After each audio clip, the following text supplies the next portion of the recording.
la edición 6. Gracias a todos los que nos observan en nuestros canales y nos siguen a través de nuestras redes sociales. Los invitamos a ver los titulares.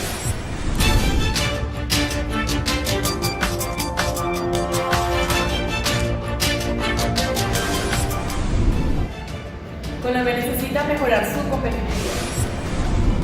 Cancillería de México impulsa integración económica de migrantes. Colapso del sistema monetario en Venezuela. El presidente de Venezuela recuerda a Karl Marx. Keynes y la muerte del capitalismo.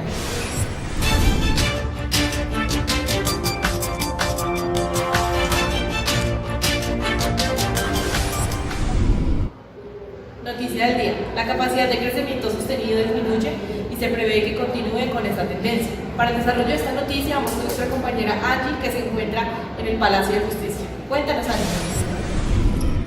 Hola Stephanie, estamos aquí desde el Palacio de Justicia. Colombia está estancada. Durante la última década el país descendió al puesto número 60 dentro del escalafón del Índice Global de Competitividad del Foro Económico Mundial. Las falencias están dentro de las instituciones, principalmente por la corrupción, restándole credibilidad, debilitando la eficacia del gasto público y obstaculizando la mejora en la calidad de los bienes y servicios del Estado.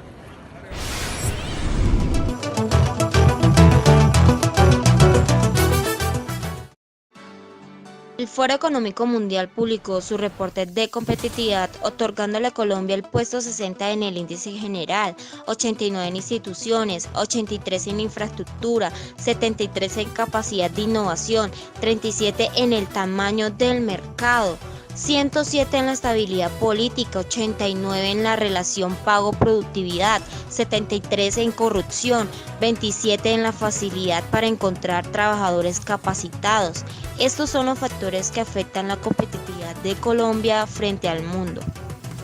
A pesar de los logros en algunas áreas, la competitividad del país sigue estancada. El Consejo Privado explica las razones y saca lecciones para acelerarla.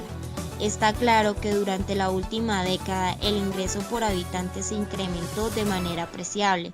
La pobreza y la indigencia se redujeron de un modo pronunciado. Los mercados financieros se profundizaron y el acceso a ellos aumentó.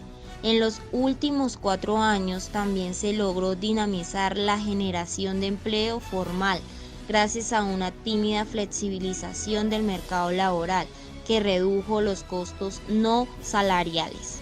Sin embargo, estos logros parecen no ser suficientes para que Colombia avance en su competitividad. De acuerdo con el más reciente reporte de competitividad global del Foro Económico Mundial, el país ocupa el puesto 60 entre 140 países y el quinto a nivel latinoamericano. Hace una década estaba en la posición 63 entre 120 y era también el quinto más competitivo de la región. Lo que sucede quizás no sea que en el país las cosas no mejoren, sino que en otros mejoran lo mismo o más rápido, de manera que en términos relativos el progreso no se nota. Por eso Colombia sigue en el quinto puesto en competitividad en la región, con una economía cuya apertura no aumenta, que exporta sobre todo materias primas, sin un cambio apreciable en la composición de sus ventas al exterior. Además, los logros en disminución de la pobreza y en generación de empleo formal están amenazados por la pronunciada desaceleración de la actividad económica y el descenso de la tasa de crecimiento potencial. Quizá lo más importante o más preocupante sea que los pilares débiles que no permiten mejorar la competitividad del país persisten. En ocasiones se agravan en términos relativos y fortalecerlos es una labor de largo plazo. De esta manera, la debilidad de las instituciones, la mala calidad de la educación, la ineficiencia de los mercados, la poca cobertura y deficiente calidad de la infraestructura siguen imponiendo el logro de la mayor productividad en Colombia. En esas condiciones es difícil aumentarla y que Colombia prospere.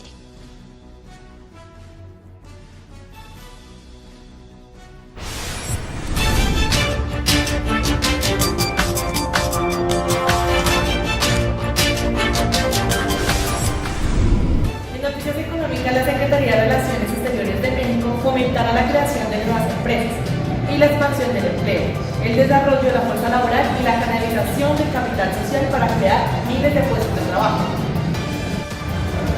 Esta iniciativa ayudará a mejorar la estabilidad regional, apoyando las empresas y promoviendo el desarrollo económico en México.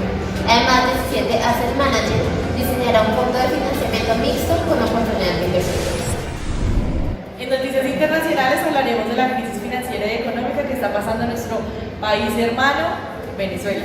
Para esto, Lorena nos tiene más información. Cuéntanos. Así es, Stephanie. Vamos a hablar un poco sobre lo que es el sistema monetario, lo cual nos indica que es la forma en la que se organiza el funcionamiento de la moneda de un país y la que tiene mecanismos para la creación del dinero. Nos preguntamos, ¿por qué el sistema monetario está en crisis en Venezuela? Vean la siguiente imagen. En Venezuela no hay bolívares, pesos reales, euros o yenes que valgan. La moneda de curso legal desde hace mucho tiempo dejó de cumplir sus funciones como depósito de valor, patrón de pagos diferidos y cada vez se usa menos como una unidad de cuenta y medio de cambio. Por otra parte, las divisas empiezan a dejar de cumplir con las funciones del dinero como consecuencia de la hiperinflación venezolana, las amplias y cada vez más frecuentes devaluaciones del bolívar y la especulación cambiaria.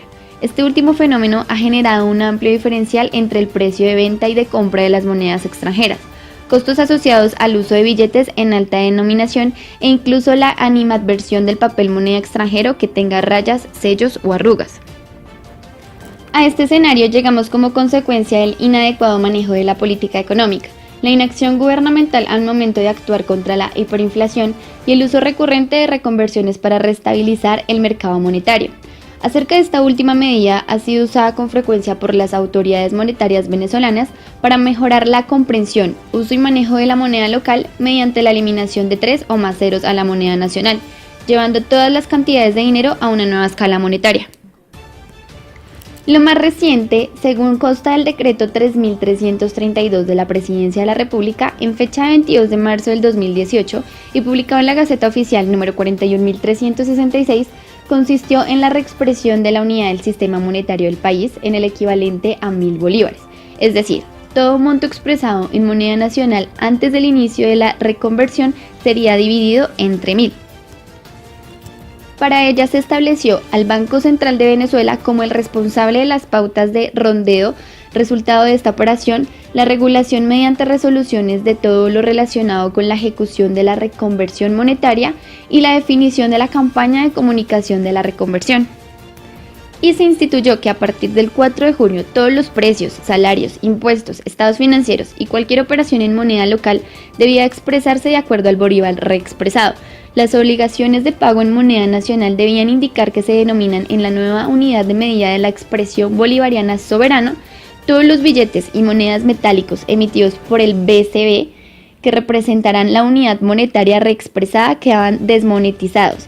Así todo el saldo de 1000 bolívares fue reexpresado en 1. Este proceso de reconversión sería guiado por los principios de equivalencia nominal, fungibilidad y gratuidad. Para esto se presentó una nueva familia de especies monetarias conformada por 8 billetes y 2 monedas que sustituirían el cono monetario vigente. Es la segunda medida de este tipo implementada en el país en menos de 10 años, luego de la ejecutada a partir del 1 de enero del 2008, según lo establecido en el Decreto de Ley de Reconversión Monetaria publicado en la Gaceta Oficial 38.638 el 6 de marzo del 2007, esta medida no se ejecutó en la fecha estipulada, lo que lleva a un nuevo criterio de reexpresión de la unidad del sistema monetario del país al equivalente a 100.000 bolívares, es decir, todo monto expresado en moneda nacional antes del 20 de agosto fue dividido entre 100.000. El presidente de Venezuela, Nicolás Maduro, recordó el legado de Karl Marx en su aniversario 201. Tatiana, cuéntanos más sobre esta historia. Tras un mensaje en la red social Twitter, el mandatario destacó la importancia de Marx como principal exponente de la teoría de lucha de clases, además de identificar los riesgos del sistema capitalista.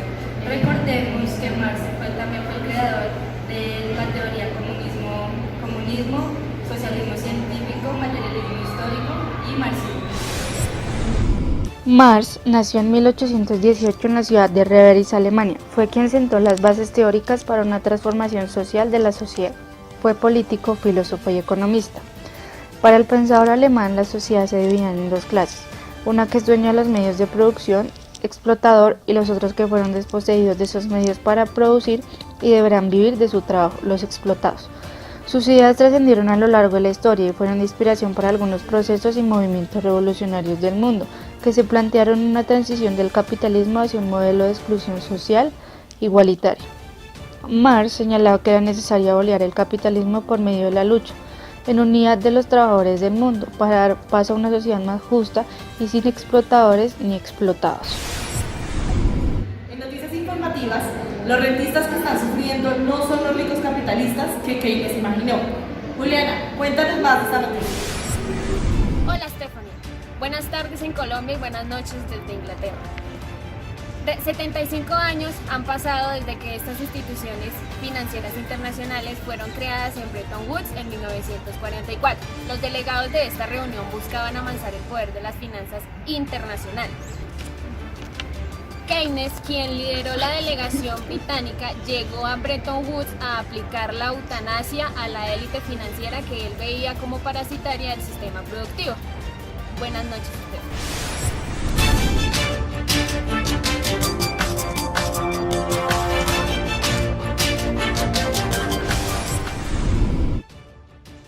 Ucrania tiene su frontera este con Rusia y al oeste comparte límites con varios países de Europa Oriental, antigua cortina de hierro soviética.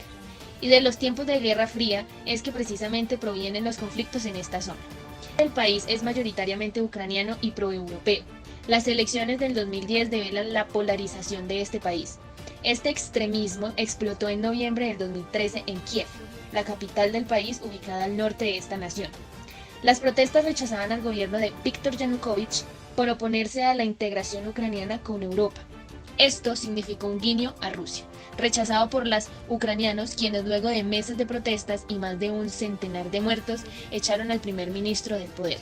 Yanukovych se refugió nada más y nada menos que en Rusia, y entonces el conflicto se trasladó a Crimea. Crimea es la región ubicada al sureste de Ucrania, anteriormente anexada a la Unión Soviética. El 60% de la población en esta región es de origen ruso o rusoparlante. Crimea pasó a ser definitivamente ucraniano luego del colapso de la Unión Soviética, pero mantiene una impresionante flota de guerra en la base de Sebastopol, actualmente en alquiler a Rusia. Ya hay miles de efectivos rusos en el área quienes, según Vladimir Putin, presidente de Rusia, protegen los intereses de sus ciudadanos en el área. Pero con la presión del nuevo gobierno de Ucrania, por un lado, y del otro lado Moscú, Crimea se podía convertir en una nueva zona de guerra. Juliana Lesmes, Cablevisión 6. Bueno, y hasta aquí Cablevisión 6 del mediodía. Un placer habernos informado. Los invitamos a seguir con nuestra programación. Hasta la próxima misión.